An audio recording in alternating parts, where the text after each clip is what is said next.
The greatest tragedy that human beings are going through is just this. Their sensory perception gives one-sided perception. So, life becomes a heap of opposites or contradictions. This is why always in yoga, Brahma Muhurtam you should be up.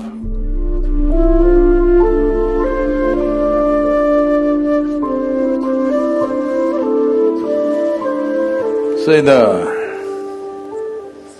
greatest predicament that a human being faces and the greatest tragedy that human beings are going through and the greatest struggle that all humans seem to be toiling with is just this. Their sensory perception gives one-sided perception. If you see this, you can't see this. If you see light, you can't see darkness. If you hear sound, you can't hear silence. So, life becomes a heap of opposites or contradictions. Trying to wade their way through these contradictions, how much suffering, unbelievable. How much confusion, how much struggle. If this nearly 8 billion people, if you document what kind of suffering they're going through in 1 year or in 1 day, just 1 day, it's enough for eternity. All this is simply because they have misunderstood instruments of survival or as instruments of knowing. You must know which is light and which is darkness if you want to walk through this. You must know which is man, which is woman if you have to operate in the world. So these differences are very one-sided. Well, in many ways I've said this, now it's become a bit too common for everybody to know this because I've been speaking about this for some time. Well, you are sitting here as a man or a woman, but you came here because a man and woman came together, your mother and father exist within you. You being a woman or a man is just a surface thing, but you've taken it so seriously. And you go through a whole lot of circus. Just being a man or a woman, how much circus in the world?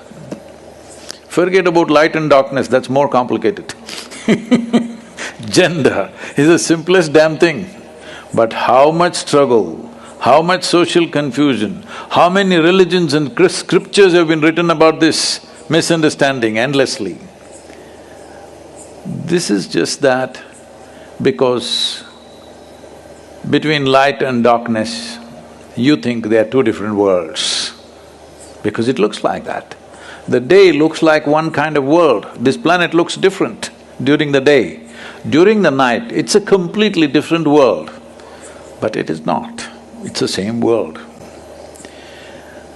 I think you get that point during twilight to some extent. This is why it's always important to wake up before the sun comes up, because you don't have to do anything. If you're just alert and looking, slowly the perception will go into you.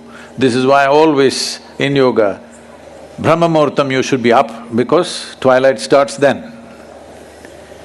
In twilight, if you're awake, you perceive that the differences that you have made out in your mind because of misperceptions of senses that you have settles within you. When that happens? When?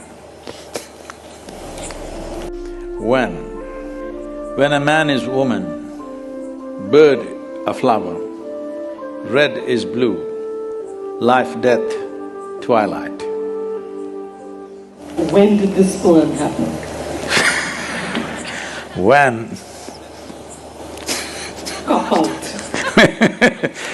I think this was about 2019 when I was in United States, our III, the Asia Institute of Inner Sciences, is a spectacular place nature-wise. We are yet to build. We've built some, lot more to build there.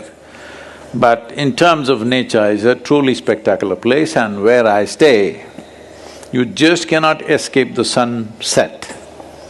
The sun is at you because we are on top of a bluff and there is a valley. When the sun is setting, sun is in level with you. Like this usually happens only at the ocean. Even there will be a little bit this thing. Here, sun is below you when it is setting. So you cannot escape sunset at all, even if you want to. So as I was watching the sunset, I saw this is the thing that everybody is missing. It's not about the glory of the sunset. It is a clear transition where this and that is not there. There's only this and this.